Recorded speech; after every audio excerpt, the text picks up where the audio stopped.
इस कार्यक्रम के पुण्यार्चक हैं मेघराज जी चुक्की देवी गंगवाल की स्मृति में श्रीमान प्रदीप गंगवाल, श्रीमती अंजना गंगवाल, पुत्र एवं पुत्र वधू अंकित, प्रियंका गंगवाल, रोहित, शिल्पी गंगवाल, पौत्री Tanisha Gangwal, Preesha Gangwal, messrs Gangwal construction company, post Dhulian, Murshidabad, Paschim Bangal. Shri Mayank Jain, Shweta Jain, Parv Jain, Prasha Jain, Shravika Jain, Shamli, Uttar Pradesh. Shriman Subhash Barjatya, Shrimati Sarita Barjatya, Shri Mayank Jain, Shrimati Rajni Jain, Shri Abhishek Jain, Shrimati Deepika Jain, शायशा Jain, Arhan Jain एवं अतिवीर जैन, फर्म मयंक ग्रुप, कोलकाता।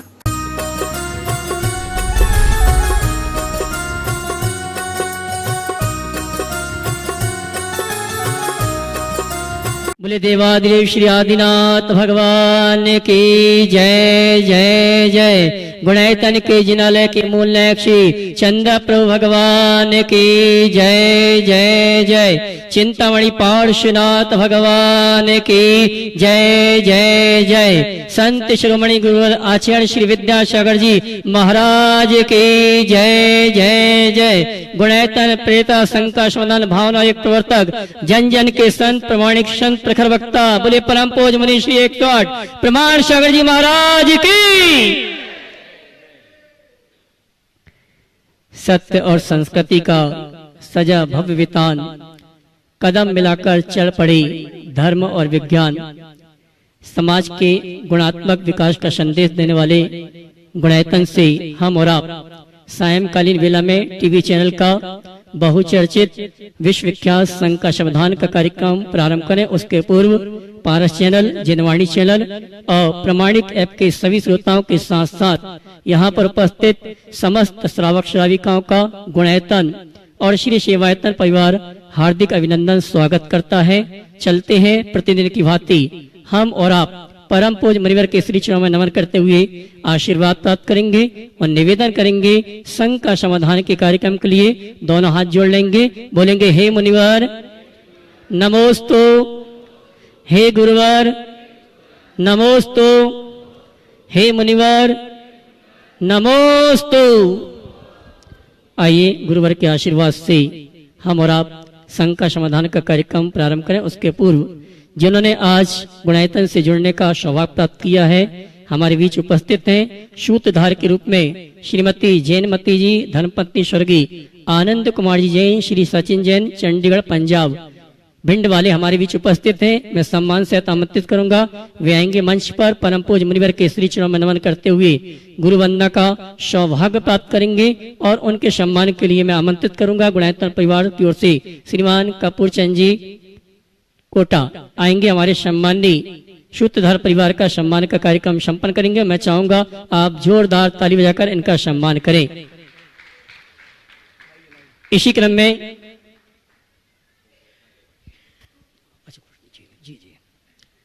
और आइए बंधु कुछ दिन शेष हैं और अष्टानी का महापर्व के 9 दिन विशेष हैं।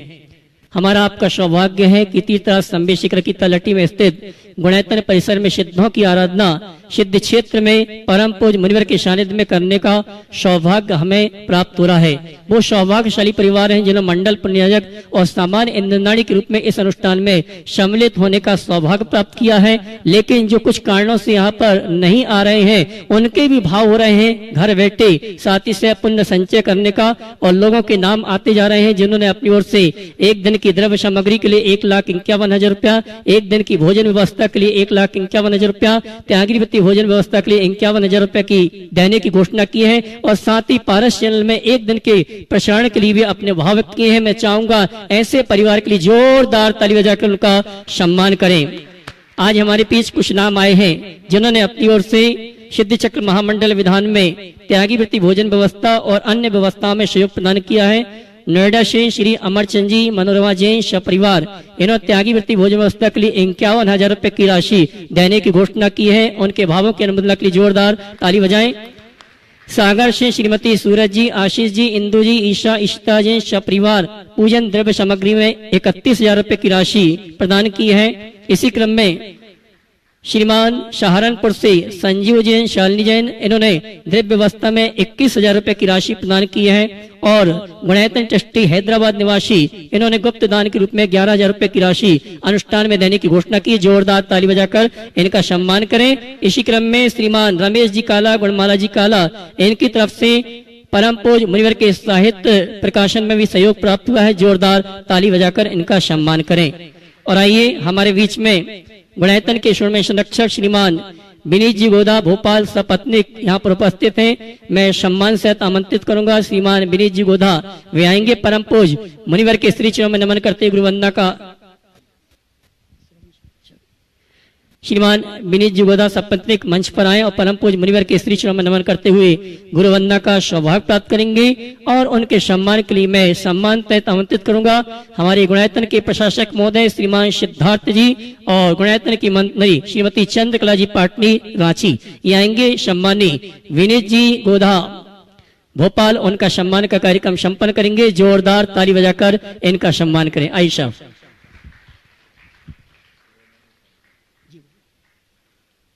शिरोमणि संरक्षक श्रीमान विनीत जी गोधा सपत्नीक हमारे बीच उपस्थित हैं। भोपाल निवासी गुरुवर का आशीर्वाद प्राप्त कर रहे हैं। और हमारे प्रशासक महोदय और मंत्री श्रीमती चंद्रकला जी पाटनी और सिद्धार्थ जी सम्मान का कार्यक्रम संपन्न कर रहे हैं।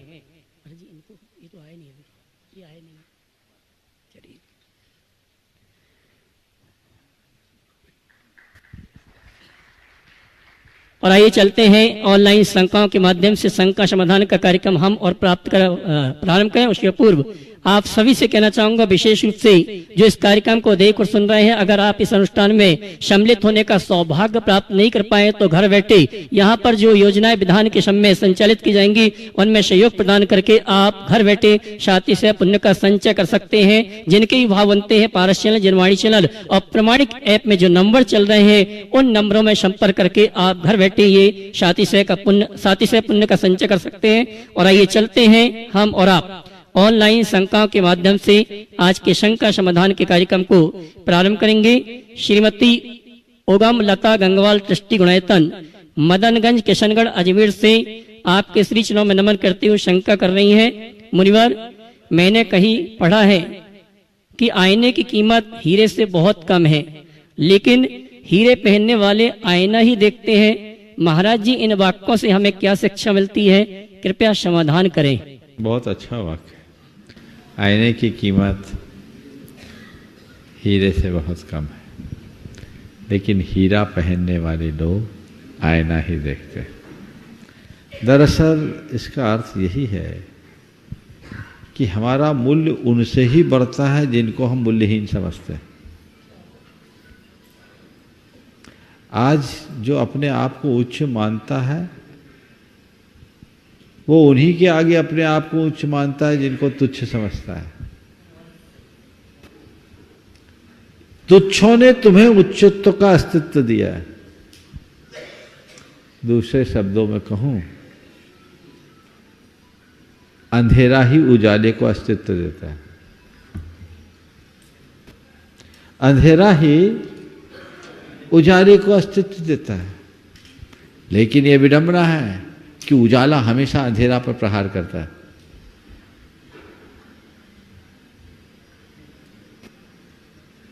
मैंने जिसे अस्तित्व दिया वही मेरे पीठ पर प्रहार करे, ये कैसी कृतज्ञता, ये अंधेरे की टीस है।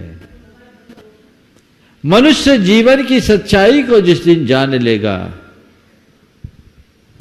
उस दिन उसका सारा गरूर चूर चूर हो जाएगा।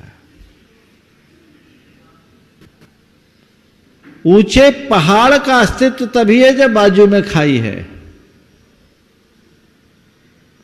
इसलिए हमेशा सापेक्ष दृष्टि रखो और समन्वयात्मक रास्ते पर चलने के अभ्यासी बनो। श्रीमान प्रकाश जी पाटनी अजमेर से आपके श्री चरण नमन करते हुए शंका कर रहे हैं। गुरुवर, परिवर्तन प्रकृति का नियम है। प्रत्येक व्यक्ति बदलाव चाहता भी है मगर चुनौती को स्वीकार नहीं करता, जबकि चुनौती ही बदलाव का कारण बनती है। इंसान ऐसा क्या करे कि उसमें चुनौती स्वीकार करने की क्षमता आ जाए? कृपया मेरी शंका का समाधान करें। बिल्कुल सही बात है। परिवर्तन प्रकृति का स्वभाव है और चुनौती परिवर्तन का आधार है। जो चुनौतियों को स्वीकार करते हैं वे ही उपलब्धि को पा सकते हैं। हमें इसे स्वीकार करने के लिए क्या करा जाए, सवाल ये है। मैं तो ये कहता हूं प्रकृति की व्यवस्था को समझ लें। पतझड़ एक चुनौती बनकर आती है। पतझड़ एक चुनौती बनकर आता है और पेड़ की जड़ उसे बसंत में परिवर्तित कर देती है। जड़ें गहरी हो तो चाहे जैसे पतझड़ आए, चाहे जैसी हवाएं चले, कुछ भी नहीं होगा।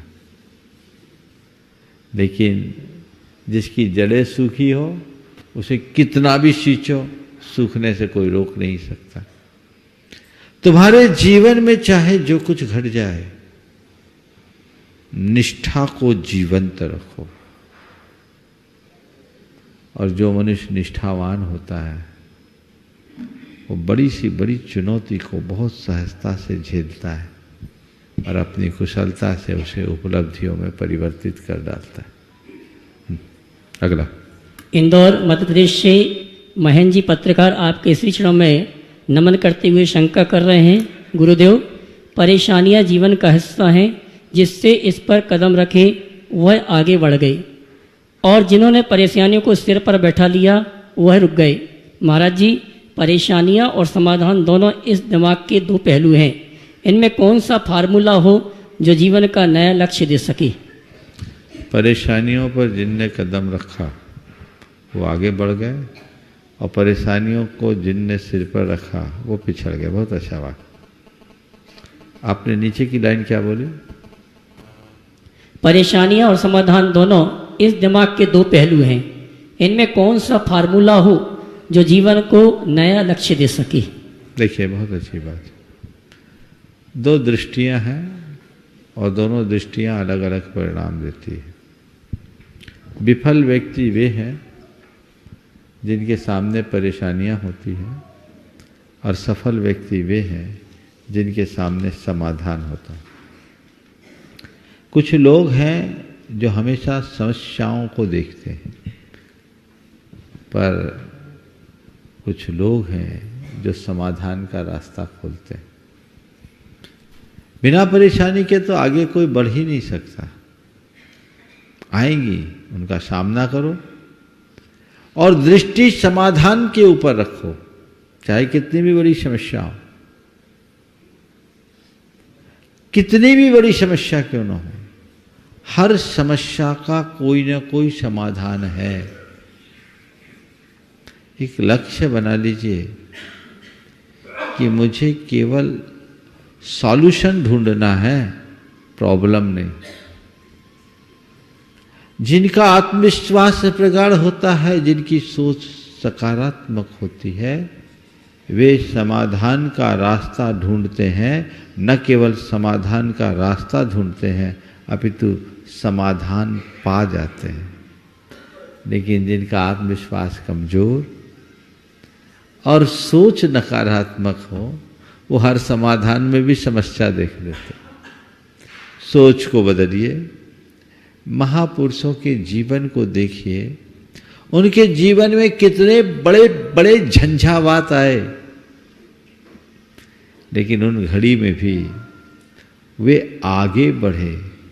जैसे नदी बहना शुरू होती है तो कई घाटियों को पार करना पड़ता है, लेकिन फिर भी अपने लक्ष्य की तरफ डटी रहने वाली नदी चट्टानों को चीरते हुए आगे बढ़ती है।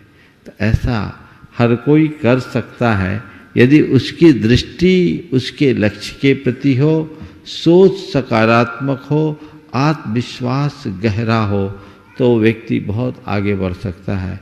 एक व्यक्ति ने अपने जीवन का एक अनुभव बताया।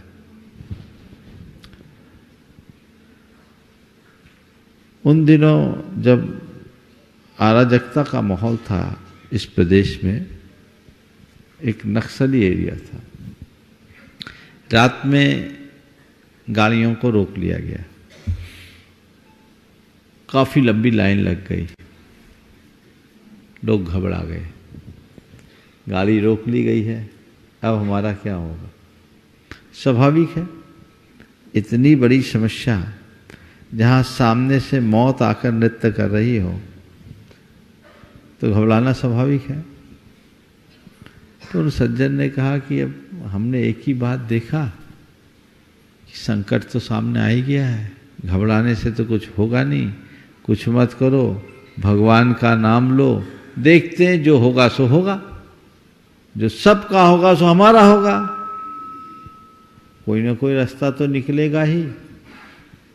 और जब देखा तो उन लोगों ने पहचान लिया, उन लोगों ने पहचान लिया। ये अभी 2 दिन पहले यहीं से गए हैं, सुरेश जी पांड्या, उनकी बात कर रहा हूँ। बोले अरे ये, वो एक हॉस्पिटल चलाते थे, बोले इनने तो हमारे बेटे की जान बचाई, भैया इनको छोड़ दो।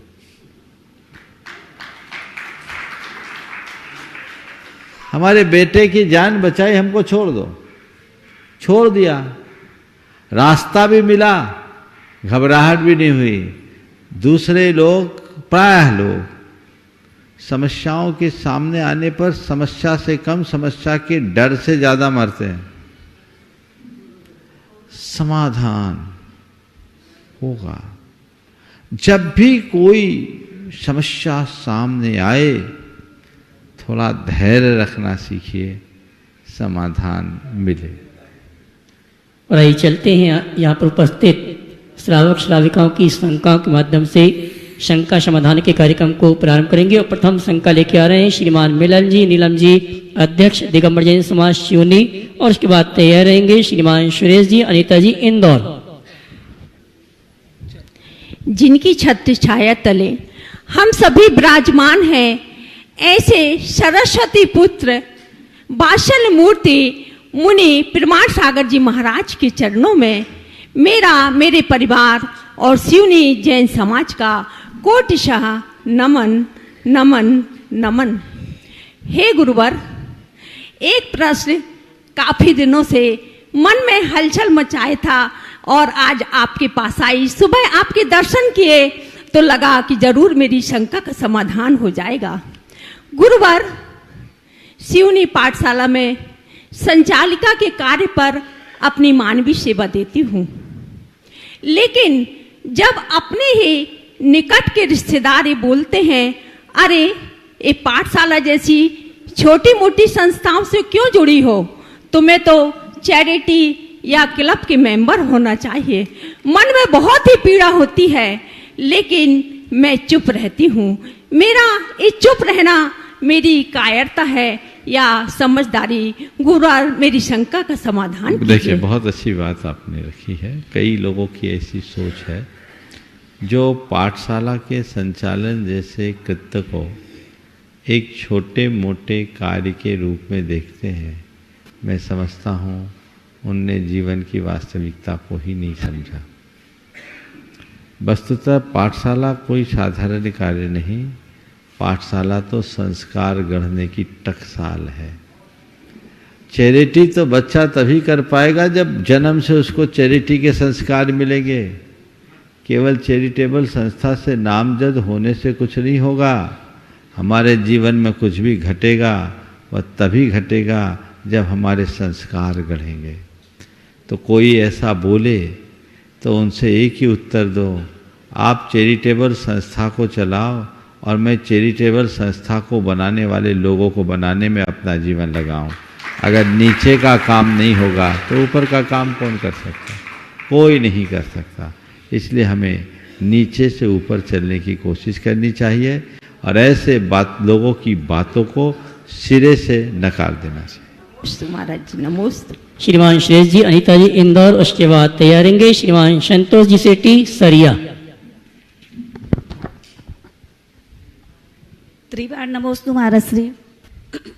महाराज श्री, हमारे धर्म में नवग्रह पूजन विधान की प्रथा काफ़ी प्रचलित चल रही है। बाद में नवग्रह मंदिर की स्थापना होने लगी है। तो नवग्रह जो है इनकी पूजन विधान करने से क्या हमारे कर्म या विघ्न कटते हैं या कहीं हम कोई मिथ्यात्व की ओर बढ़ रहे हैं? सही क्या है, मार्गदर्शन करने के अनेक बार मैंने इस संदर्भ में अपना मंतव्य प्रकट किया। सबसे पहली बात तो जैन धर्म में नवग्रह है ही नहीं, ग्रह तो 88 है। ये नवग्रह की मान्यता ही मूल रूप से जैन धर्म के अनुकूल नहीं। फिर दूसरी बात, ये ग्रह नक्षत्र हमारा कुछ बिगाड़ सुधार नहीं करते, ये तो एक केवल प्रतीक है। अभी ज़्यादा विस्तार से मैं इसकी चर्चा नहीं करूँगा, क्योंकि आज से कुछ दिन पहले ही मैंने इस पर चर्चा की। पुराने वीडियोज़ देख के आप संतोष कर सकते हैं, क्योंकि अभी इस पर पूरी चर्चा करूँगा तो 15 मिनट लगेंगे और मैं इनकी लिस्ट देख रहा हूँ, सब आपको कोसने लगेंगे। इसलिए मैं चाहता हूँ आपकी भी हिफाजत रहे, आपका ग्रह न बिगड़ जाए, है ना। तो बात एक ही मैं कहूँगा, आप ये मान के चलिए 2000 वर्षों के इतिहास में एक भी नवग्रह मंदिर नहीं बना। जो भी बन रहे वो 20वीं शताब्दी के अंत में और 21वीं शताब्दी में बने। यद्यपि वे नवग्रह के रूप में हमारे तीर्थंकरों की ही आराधना करते हैं, तीर्थंकर प्रतिमाएं ही विराजमान की जाती है, लेकिन इसके दूरगामी परिणाम भयानक होंगे। नवग्रह को जैनों ने भी इस रूप में मान्य किया, लेकिन उसे दूसरे रूप में। जब नवग्रहों की पूजा अर्चा कर्मकांडी मध्ययुग में बहुत ज़्यादा होने लगी, तो हमारे आचार्यों ने समाज को इस अंधविश्वास से बचाने के लिए एक काम किया कि जिन प्रतिमाओं के नीचे इन्हें वंदना मुद्रा में अंकित कर दिया। वो इस बात को दर्शाता था कि ये ग्रह भी इन्हीं को पूज के अपना जीवन तारते हैं, तो तुम्हें कुछ संकट भी है तो इन्हीं की शरण में आओ, इधर उधर मत जाओ। देवगढ़ में सिरोंजी में मूर्ति के फलक पे नीचे ऐसी आकृतियां बनी। 9 है, नवग्रह भी है, केवल इसलिए कि उससे बचाने के लिए। अब लोग उसको ही दूर करने लगे, उसी की पूजा अर्चा करने लगे। ये कतई उचित नहीं है, हमें इन्हें मान्यता नहीं देनी चाहिए। कहीं ऐसा ना हो कि इस तरह के मंदिर बनने लगे तो हमारे लोग 24 की जगह 9 को ही ना पूजने लगे और उनको भी भगवान न मानकर ग्रह मानने लगे, तो बड़ी गड़बड़ हो जाएगी। मैं आपसे कहता हूँ, ग्रह की शांति के लिए पूजा मत करो, परिग्रह की शांति के लिए पूजा करो। जीवन का लक्ष्य तो ये होना चाहिए। नमस्ते महाराज। श्रीमान संतोष जी, मोनिला सेठी शरिया, उसके बाद तैयारेंगे ब्रह्मचारिणी दीक्षा बहन कोत्तमा। नमोस्तु गुरुवर। गुरुवर कहते हैं, तन को जोगी सब करे, मन को बिरला कोई, सहज सिद्धि पाइए जो मन जोगी होई। हाँ। तो गुरुवर, ये मन का खेल है, मन ही सबसे बड़ा कमांड करता है। इसको कमांड करने के लिए एक सरल नुस्खा जो हम अपने मन को कमांड कर सके। बस नियमित भावना योग करो और एक बात को बार बार अपने दिमाग में डालो, मुझे संयम रखना है, मुझे संयम रखना है, मुझे संयम रखना है। ये उक्ति बार बार दोहराने से मन काफी हद तक वश में होगा। संतोष दीक्षा बहन कोत्तमा। संतोष भी करेंगे। हाँ गुरुदेव, ऐसा देखा गया है कि समृद्धि के साथ साथ विलुप्ति आती है, समृद्धि के साथ साथ विलुप्ति आती है। पारसी समुदाय जब हिंदुस्तान में आया और है भी, सबसे ज़्यादा समृद्ध था, आज संख्या में सबसे ज़्यादा नगण्य हो रहे हैं। अपने मारवाड़ी लोगों में महेश्वरी समाज कभी सबसे ज़्यादा समृद्ध था और इस घराने के से बड़े उद्योगपति इंडिया को लीड करते थे। आज वो विलुप्ति के कारगर पे है। एक बंगाली समुदाय के कुछ लोग जो शीर्ष स्थान पे थे अंग्रेजों के ज़माने में, आज वो नगण्य मात्र पे रह गए हैं। वही स्थिति हमारी अब जैन समाज की हो रही है। हमारा जैन समाज समृद्ध तो हो रहा है, लेकिन ये विलुप्ति की ओर जा रहा है। गुरुदेव, इस समस्या का किस तरह से समाधान हो, कृपया बताएं। देखिए, बड़ा गंभीर सवाल है, इसका एक छोटे से उत्तर से समाधान नहीं मिलेगा। इसका समाधान समाज की जागरूकता से होगा। हमारी संख्या कम क्यों हो रही है, हमें ये देखना है, और इसे बढ़ाया कैसे जाए ये देखना है। कम जिन कारणों से हो रही है उसके लिए जागरूकता लाएं, ताकि हम जैनों को कम होने से बचाएं। और बढ़ाने की जहाँ तक बात है तो वो प्रोडक्शन तो आपके पास है, हमारे पास नहीं है, वो जिम्मेदारी है आपको। आजकल समाज प्रबुद्ध हो गई, अब एक संतान में ही संतोष रखने लगे, कई तो एक को भी नहीं चाहते। TFR टोटल फर्टिलिटी रेट जैनियों की सबसे कम है, और एक आशंका व्यक्त की जा रही है कि यदि यही स्थिति रही तो आने वाले 50 सालों में हमारी स्थिति भी पारसियों जैसी हो जाएगी। तो ये जिम्मेदारी सबकी है, इस पर सबको गंभीरता से विचार करना चाहिए और संतति के विकास के लिए सतत प्रयास करना चाहिए। और जो लोग जैन होकर के भी भटक रहे हैं उन्हें संभालने की भी साथ साथ कोशिश करनी चाहिए। और इसके साथ ही हमें एक अभियान चलाना चाहिए उनके प्रति जो आज जैन आचार और विचार से प्रभावित हैं, उन्हें हम अपनाएं, हृदय से लगाएं और अपनी संख्या बढ़ाएं, तब हम जैन धर्म को जीवित रख पाएंगे।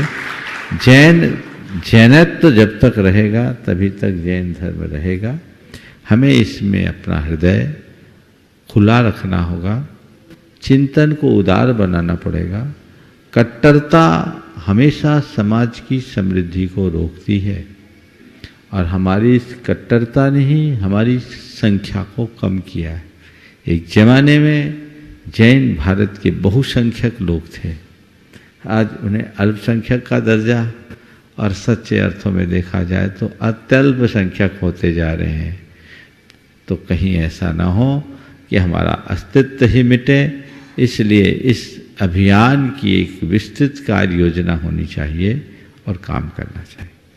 बहन दीक्षा दीदी कोतमा, उसके बाद ब्रह्मचारिणी हेमलता दीदी संगस्त, आरिका दृढ़मती माता जी। महाराज जी के चरणों में मेरा और मेरे परिवार का बारंबार नमोस्तु नमोस्तु नमोस्तु।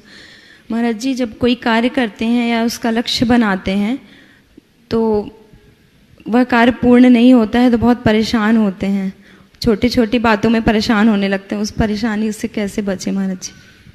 कोई लक्ष्य बना करके हम अगर आगे बढ़ते हैं, काम पूरा ना हो, परेशान होते हैं, तो परेशानी से बचने के लिए क्या करें?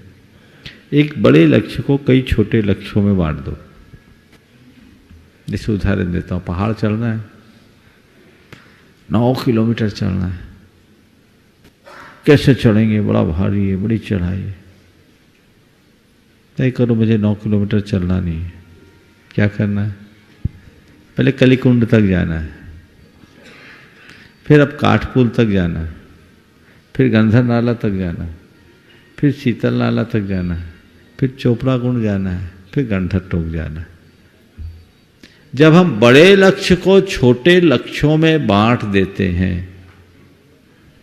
तो हमारा बड़ा लक्ष्य भी आसान हो जाता है और मन परेशान नहीं होता, बल्कि हमारा प्रयत्न प्रगाढ़ होता है।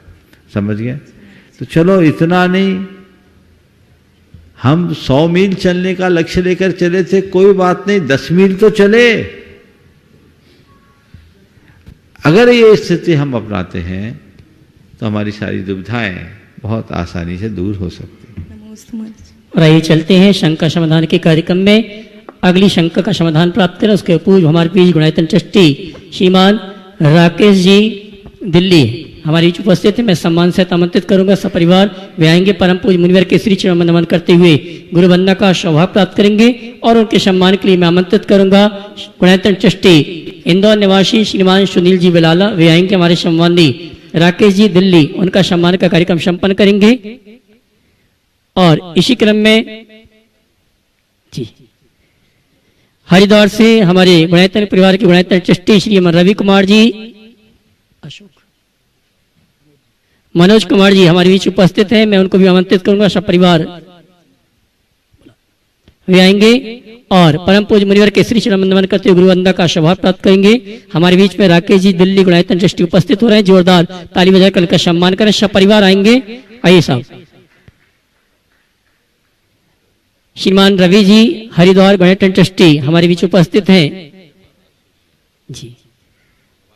राकेश जी का पूरा परिवार इस तरफ आ जावे, आ जाइए। रवि जी का परिवार इसी तरफ रहेंगे अभी।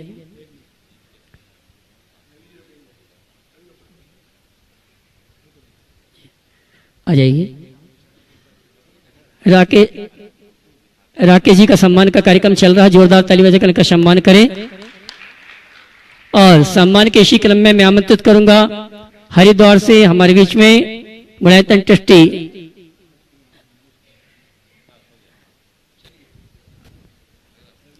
श्रीमान रवि जी, मनोज जी हरिद्वार गुणायतन ट्रस्टी हमारे बीच उपस्थित हैं, पूरे परिवार के साथ आएंगे। परम पूज्य मुनिवर के श्री चरणों में नमन करते हुए गुरुवंदना का सौभाग्य प्राप्त करेंगे और उनके सम्मान के लिए गुणायतन ट्रस्टी वर्णनगर निवासी श्रीमान संजय जी बिलाला आ जावे सम्मान का कार्यक्रम संपन्न करने के लिए।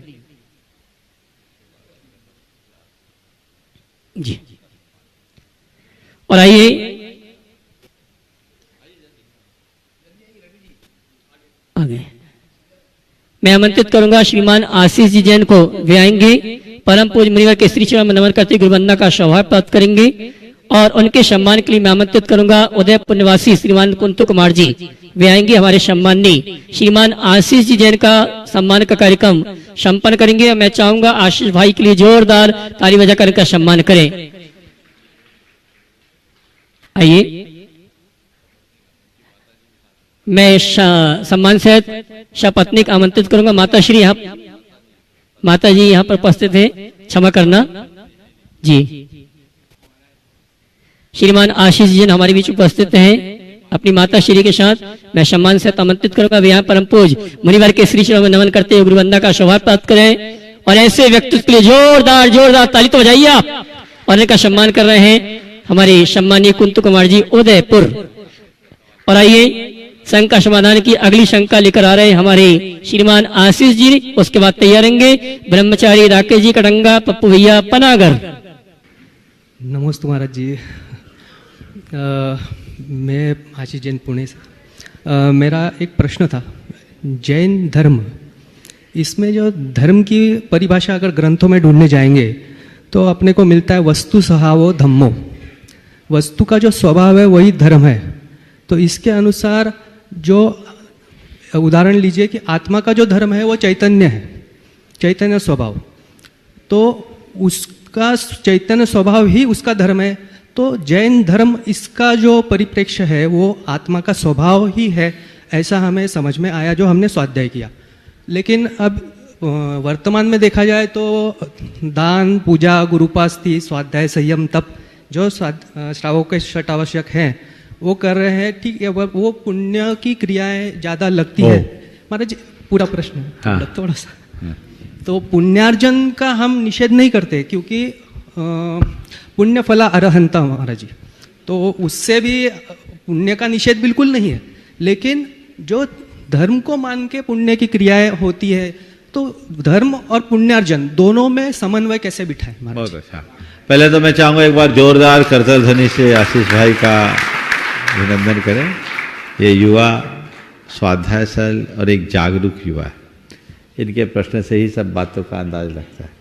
देखो मैं तुम्हारे सवाल को इस लहजे में कहना चाहूँगा, एक धर्म है और एक है धर्माचार। धर्म और धर्माचार दोनों अलग अलग चीज़ है। धर्म तो वस्तु का स्वभाव है जो हमारे अंतर में बसता है, जो मोह और क्षोभ से रहित परिणति है, पर उस तक पहुँचने के जितने माध्यम है वो धर्माचार है। और धर्माचार को ही हम कारण में कार्य का उपचार करके धर्म कह देते हैं, समझ गए? जैसे अन्न से प्राण टिकते हैं तो हम अन्न को ही प्राण कह देते हैं। इसी प्रकार जिन आचारों से, जैसे आचरण से हम उस परम धर्म तक पहुँचते हैं वो धर्माचार कहलाता है, हम उसे ही धर्म कह देते हैं। लेकिन अपने लक्ष्य से विमुख होकर केवल बाहरी आचार्य में उलझे रहेंगे तो वो धर्म नहीं फलेगा। पुण्य की क्रियाएं केवल पुण्य करने के लिए करोगे तो संसार में अटकोगे, और पुण्य की क्रियाएं स्वयं के तत्व तक पहुंचने के लिए करोगे, पाप से बचने के लिए करोगे तो मोक्ष प्राप्त करोगे। समझ गए? तो पुण्य, जो लोग कहते हैं पुण्य धर्म नहीं है, ये भी एकांत है, और जो लोग पुण्य को ही धर्म मानते हैं ये भी एकांत है। हमें दोनों चीज़ों को ध्यान में रखना चाहिए।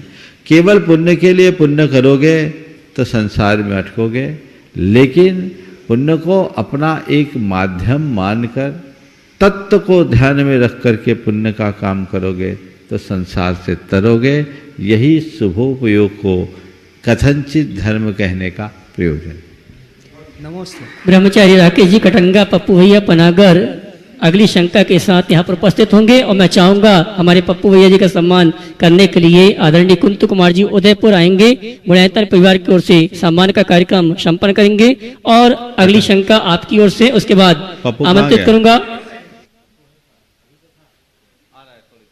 चलिए अगली शंका के लिए श्रीमान कुंतु कुमार जी, शंपा देवी जी उदयपुर, उसके बाद तैयार रहेंगी सुमन दीदी दिल्ली विद्या शोध पत्रिका की संपादिका। नमस्ते महाराज जी। गला खराब हो रहा है महाराज जी थोड़ा। हाँ। कल जो अनुभव केंद्र का मैंने देखा उसको, बहुत ही अद्वितीय और अतुलनीय रचना वो है। मोहर योग के आत्मा के परिस्पंदन से जो परिणाम आत्मा के बनते हैं उससे गुणस्थान होते हैं। तो महाराज जी हमको एक पुस्तक में देखने को मिलता है और एक सुनने को मिलता है और एक साक्षात चित्र में देखने को मिलता है। इसमें बहुत जमीन आसमान का अंतर है और वो हमको साक्षात देखने को मिलेगा। इसलिए आपके श्री चरणों में बार बार नमोस्तु निवेदन करता हूँ। महाराज जी प्रश्न एक है, शंका एक है, 4 बातें हैं। आप 4 बातें करते हैं तो 4 बातें मैं भी बताता हूँ। व्यक्ति का अभिमान आसमान से भी ऊंचा होता है, निंदा करना सबसे सरल काम होता है और क्षमा सबसे बड़ा दान होता है और स्वयं की पहचान करना सबसे कठिन काम होता है। महाराज जी ये 4 बातें हैं। तो महाराज जी मैं ये सोचता हूं कि व्यक्ति 5 लाख 1 सेकंड में बोल जाएगा, पर किसी से क्षमा मांगनी है तो वो क्यों नहीं मांग सकता है? ऐसी क्या चीज उसके आड़े आ जाती है? इसलिए क्षमा सबसे बड़ा दान कहा गया। देखिए बहुत अच्छी बात। पहली बात आपने कही कि यहाँ हमको देखने को मिलेगा। कुंतु जी देखने नहीं मिलेगा, महसूस करने का अवसर मिलेगा। ये अनुभव केंद्र, यहाँ जो कुछ घटेगा वो आपको ऐसा प्रतीत होगा मानो सब कुछ आपके ही सामने हो रहा है और ये आपकी अपनी जर्नी है।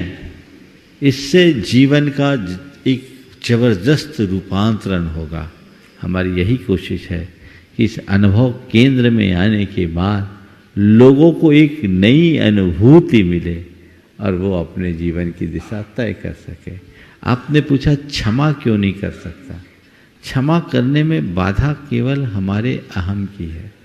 जब मनुष्य अपने अहम को गला दे तो क्षमा मांगने में और क्षमा करने में एक पल की देर नहीं लगती। लेकिन जब तक अहम आड़े होता है न क्षमा कर पाते हैं न क्षमा मांग पाते। नमस्ते महाराज।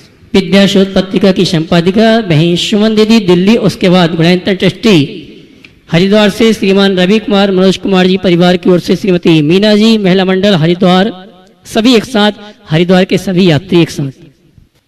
नमस्ते महाराज जी। नमस्ते महाराज जी। एक सामाजिक प्रश्न है। अच्छा माइक मुंह के पास होना चाहिए। हाँ बोलो बोलो।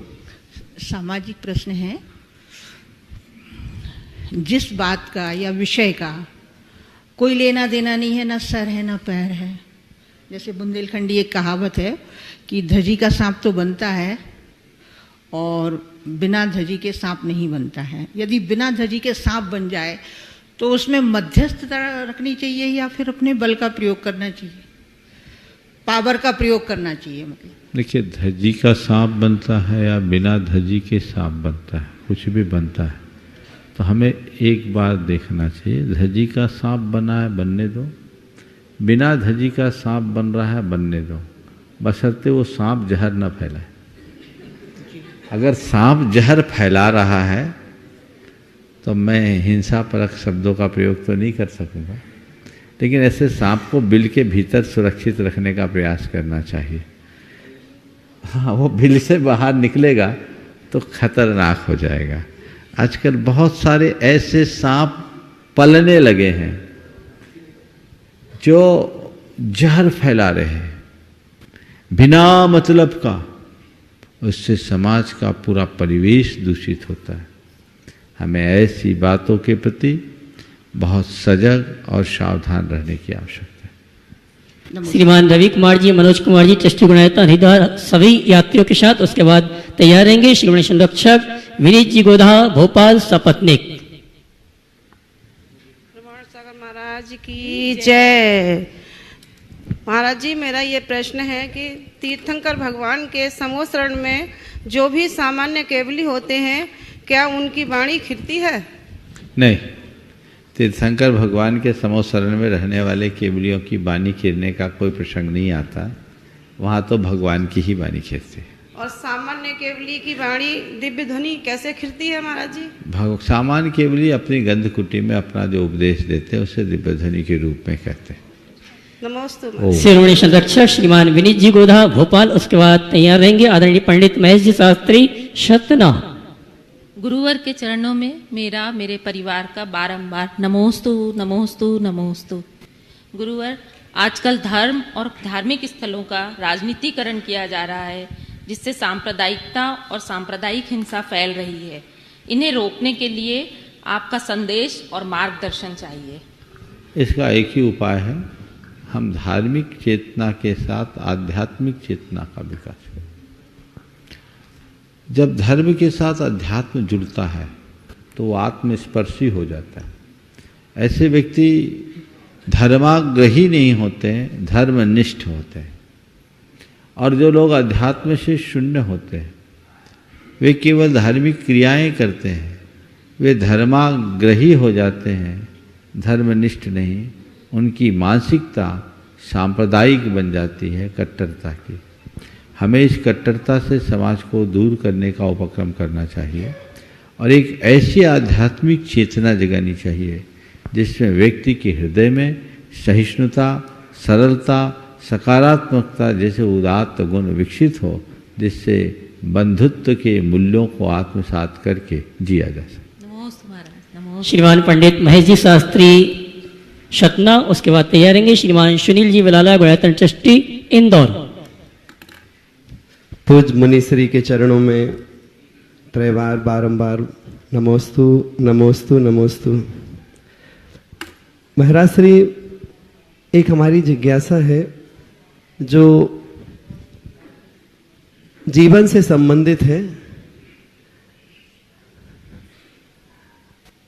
अपना जीवन जीने के लिए यदि कोई पारलौकिक अध्ययन कराता है या अपना जीवन जीने के लिए जो स्कूल कॉलेज की पढ़ाई कराता है, तो ऐसे लोग अपना आत्मकल्याण कर पाते कि नहीं कर पाते? देखिए, शिक्षा का कर्म एक कर्म है। हमारे यहाँ शिक्षकों की परंपरा आज की नहीं, बहुत पुरानी है। बस थोड़ा सा अंतर है कि पहले समाज उनकी वृत्ति का पालन कराती थी, आज ये सब व्यावसायिक हो गया है। अगर कोई अध्यापक अध्यापन नहीं कराएगा तो हमारे आने वाली संतति आगे कैसे बढ़ेगी? इसलिए मैं अध्यापन के कर्म को बुरा नहीं मानता। लौकिक पढ़ाई में अध्यापन को अपना पेशा मान करके काम करने वाले लोग सेवा निवृत्ति के बाद अपना कल्याण भी करते हैं, कर सकते हैं, बहुतों ने किया भी। जहाँ तक पारलौकिक अध्ययन, खासकर स्वाध्याय, जिनवानी को जीविका का आधार बनाना उचित नहीं है, लेकिन विद्वान भूखा न रहे ये सुनिश्चित करना समाज की जिम्मेदारी।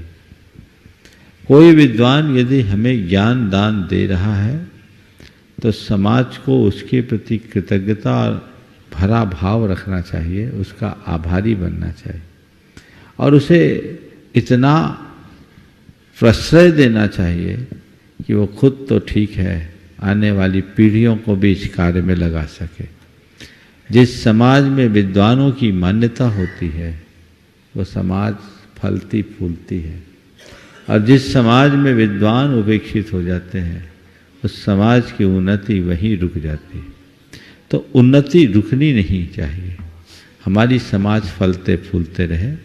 विद्वानों को चाहिए कि वो संतोष वृत्ति से जिए, अपनी बुद्धि को व्यवसायिक न बनाए और समाज को चाहिए कि विद्वानों को कहीं उन विद्वानों के प्रति उदारता का भाव रखे, उनके बहुमान का भाव रखे। यदि दोनों तरफ से ये बातें चलेगी तो फिर कभी कोई दुविधा नहीं होगी। और ऐसे विद्वान भी एक समय तक, जब तक मेरी ज़रूरत है तब तक वृत्ति लाभ लें, जब ज़रूरत पूरी हो जाए तो छोड़ दें। और उसमें भी अगर विद्वानों को दूसरे अवसर हों तो अपनी जीविका दूसरे साधनों से पहले पूरी करें। जैसे पंडित सदासुखदास जी राजा के खजांची भी थे और विद्वान भी थे। सदासुखदास जी की बात कर रहा हूँ। राजा के खजांची थे और कितना ऊंचा आदर्श उन्हें दिया। उनकी तनख्वाह 6 रुपये महीने थी। राजा को मालूम पड़ा कि इनकी तनख्वाह हम 6 रुपये दे रहे हैं, कम है। उनने उसको बढ़ा के 8 रुपया कर दिया। अब जब इनका बड़ा वेतनमान इनको दिया जाने लगा तो इनने कहा नहीं, मुझे ये नहीं लेना। क्यों? मेरे वेतन तो 6 रुपये। से कहा गया नहीं, सबका वेतन बढ़ा, आपका भी बढ़ गया। उन्हें मुझे नहीं चाहिए, मेरा वेतन 6 रुपया है, हम 6 रुपया मासिक लेंगे। राजा को लगा कि शायद पंडित जी की कहीं नाराजी होगी, हमने ध्यान नहीं दिया। अरे 8 कम लगते तो 10 ले लो, हमारा ध्यान नहीं गया, ये वेतन आपका पहले बढ़ाना था, लेट हो गया, आप लीजिए। बोले महाराज बड़ी प्रसन्नता है कि आपकी कृपा मुझ पर है, बस मैं आपसे इतना ही चाहता हूँ कि यदि आप मुझ पर सचमुच में प्रसन्न हैं तो एक काम कर दीजिए, अभी मेरा जितना 6 रुपये मासिक का वेतन है उससे मेरा और मेरे परिवार का खर्च आराम से चल जाता है। अब 8 रुपये कर दोगे तो मुझे 2 रुपये खर्च करने की चिंता और बढ़ जाएगी। यदि आप मुझ पर कृपा ही करना चाहते तो बस इतना कर दीजिए कि मेरी तनख्वाह तो 6 रुपये ही रहने दीजिए, मेरी ड्यूटी 8 घंटे से घटाकर 6 घंटे कर दीजिए। मेरी ड्यूटी 8 घंटे से घटाकर 6 रुपये महीने कर दीजिए, ताकि इन 2 घंटे में मैं रत्न करंडक सावकाचार्य की जो भाषा वचनिका लिख रहा हूँ उसे शीघ्र पूरा कर सकूँ। ये आदत। अब विद्वान को अगर कोई अपना व्यवसाय है या और कोई साधन है, कई तो अब ऐसे भी विद्वान हैं जो प्रोफेसर है, अच्छी तनख्वाह है लेकिन इधर प्रोफेशनल है। तो देखो, जो उपदेश हम लोगों को देते हैं वो हम में घटना चाहिए, तब बात हो। और ये बात सही है, तृष्णा का कोई अंत नहीं, इसे हम जहाँ नियंत्रित करेंगे वहीं सफल होंगे। गुणायतन ट्रस्टी श्रीमान सुनील जी विलाला इंदौर, उसके बाद तैयार रहेंगे गुणायतन ट्रस्टी वड़नगर निवासी श्रीमान संजय जी सरिता जी विलाला। नमस्ते गुरुदेव, आज आपके आशीर्वाद से बिना बाधा के पूरी वंदना करी है। मेरा शंका ये है कि आजकल कुछ श्रावक लोग करोड़ों का दान कर रहे हैं, उनकी जो भाई बंधु की यदि आर्थिक स्थिति देखी जाए तो काफ़ी खराब नज़र आती है। दूसरे कुछ श्रावक ऐसे हैं जो बिना कर्जा अपना लौटाए वो करोड़ों का दान कर रहे हैं, जिन्होंने पूछड़ा कर्जा दिया नहीं है और इतना करोड़ों का दान है। तो मेरा ये है कि मेरी जिज्ञासा है कि भाई आगम के अनुसार ये ठीक है क्या? अरे आगम की बात जाने दो, पहले तो मानवता की बात करो। घर में भाई भूखा पड़ा है और करोड़ों दान दे करके तुम माला पहन रहे हो। जो मनुष्य संवेदनहीन होगा वो धर्मी नहीं हो सकता। धर्मी होने के लिए हमें पहले संवेदनशील होना जरूरी है। जिसकी अपनों पर करुणा नहीं, उसकी किसी पर करुणा नहीं हो सकती। इसलिए अपनों के प्रति ध्यान देना ही चाहिए। हाँ, लेकिन कई बार ऐसा भी होता है कि सामने वाला इतना स्वाभिमानी होता है कि लेना ही नहीं चाहता। मैं एक जगह था, समाज का अध्यक्ष करोड़पति और उसका एक भाई हलवाई, शादी ब्याह में घर घर में जाके काम करता। लोगों ने मुझसे कहा महाराज इसका भाई ऐसा और ये ऐसा, मुझे भी अच्छा नहीं लगा। वो जुड़ा हुआ व्यक्ति था, समाज का प्रमुख था। मैंने कहा भाई पहली बार आया हूँ, बात करता हूँ। मैंने जब उससे बात की, बोले महाराज जी जिस दिन आप ये मुझ पर कृपा कर दोगे मैं धन्य मानूंगा, मैं उसे देना चाहता हूँ।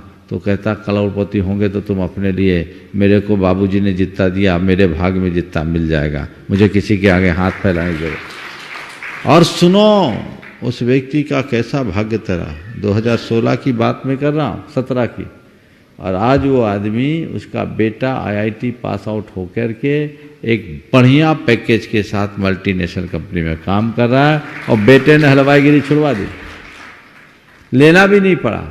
तो कोई जरूरी नहीं है कि जो भाई करोड़पति दान दे रहा और अपने गरीब भाई को, जो हम गरीब देख रहे हैं, वो भाई की उपेक्षा के कारण है। कई बार कुछ भाई भी कर्म फूटा होता, लक्षण खराब होता, 1 बार 2 बार 4 बार 6 बार दे दिया और वो देते जाए और वो उसको मिटाते जाए, तो ऐसे को मत देना।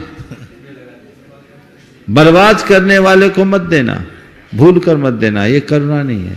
और कोई सामने वाला स्वाभिमानी चाहता नहीं है तो भी मत दो, लेकिन जानबूझकर उपेक्षा करना कतई उचित नहीं है।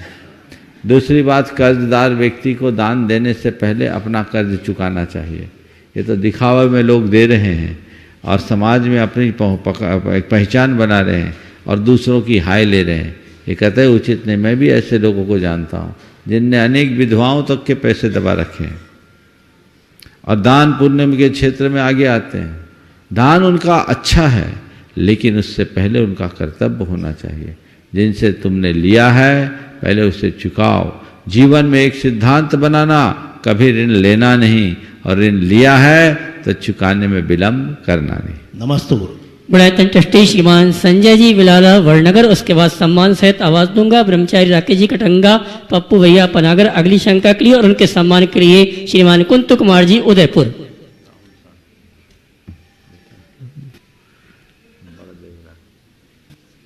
नमोस्तु गुरुवर, नमोस्तु गुरुवर। समय और समझ दोनों का कॉम्बिनेशन नहीं बैठ पाता है। जब समय में हम सोच नहीं पाते हैं, जब समझ नहीं पाते हैं तो समय निकल जाता है, और जब समझने का समय आता है जब समय नहीं मिल पाता है, तो दोनों का समायोजन कैसे करें? समय को समझ लोगे तो समायोजन अपने आप हो जाएगा।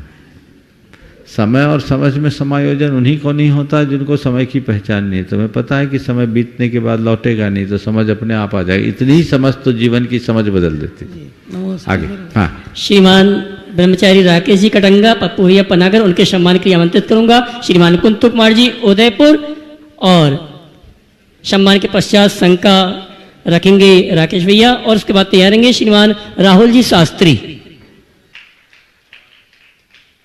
हाँ है ना हमारे जी सवाल है। श्री 108 प्रमाण सागर जी महाराज के पावन चरणों में बारंबार कोष नमोस्तु। महाराज श्री समाज से जुड़ा हुआ हूँ, और एक प्रश्न काफ़ी समय से अपने पिताजी के समय से मैं देखता आ रहा हूँ कि समाज अपना अमूल्य बोध देकर अपना प्रदर्शन करने के लिए 11 लोगों को चुन लेती है, लेकिन उनमें से कुछ लोग ऐसे होते हैं जो अपना दायित्व का निर्वहन सही ढंग से नहीं करते और न करना चाहते हैं। उनके लिए आप जरूर मार्गदर्शन दें और हिदायत रूप में दें महाराज श्री। मैं तो इतना ही कहूँगा, अगर समाज का सेवा करना चाहते हो तभी आगे आओ, नहीं तो दूसरों को आगे आने का अवसर दो। दायित्व लेने के बाद कर्तव्य विमुख होना एक प्रकार का अपराध है। श्रीमान राहुल जी शास्त्री। परम पूज्य महाराज श्री के चरणों में त्रिवार नमोस्तु। पूज्य महाराज जी के आशीर्वाद से मुझे शोध कार्य का PhD कर रहा हूँ महाराज जी, आपके आशीर्वाद से TMU से हो गई, प्रारंभ हो गई, 1 साल हो गया महाराज जी। बोलो हाँ सवाल। मैं वर्तमान में देख रहा हूँ महाराज जी सोशल मीडिया पे एक जापानी रेकी चल रही है, और उस रेकी को सीखने के लिए हमारे समाज के लाखों व्यक्ति 40,000 50,000 रुपए के कोर्स कर रहे हैं। तो मैंने महाराज जी एक जैन रेकी बनाई हुई है जिसमें अपने जैन सिंबल डाले हुए हैं, और मैं उसको सिखा रहा हूँ इस समय।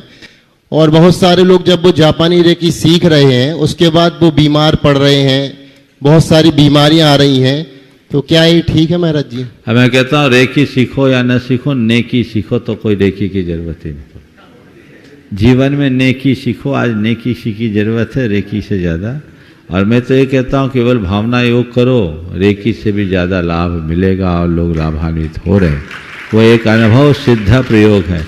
जिन्होंने इसका लाभ लिया उनके जीवन में बहुत ज़बरदस्त परिवर्तन आया है। हम उसे अपने जीवन में ढालें और जीवन को आगे बढ़ाएं। समय आप सबका हो गया, यहीं पर विराम। बोलिए परम पूज्य आचार्य गुरुवर श्री विद्यासागर जी। हाँ, जय जय जय।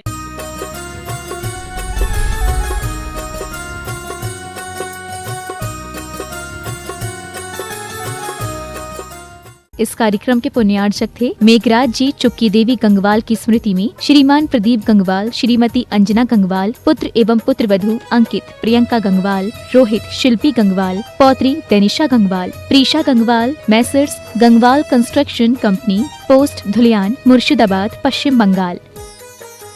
श्री मयंक जैन, श्वेता जैन, पर्व जैन, प्रशा जैन, श्राविका जैन, शामली, उत्तर प्रदेश।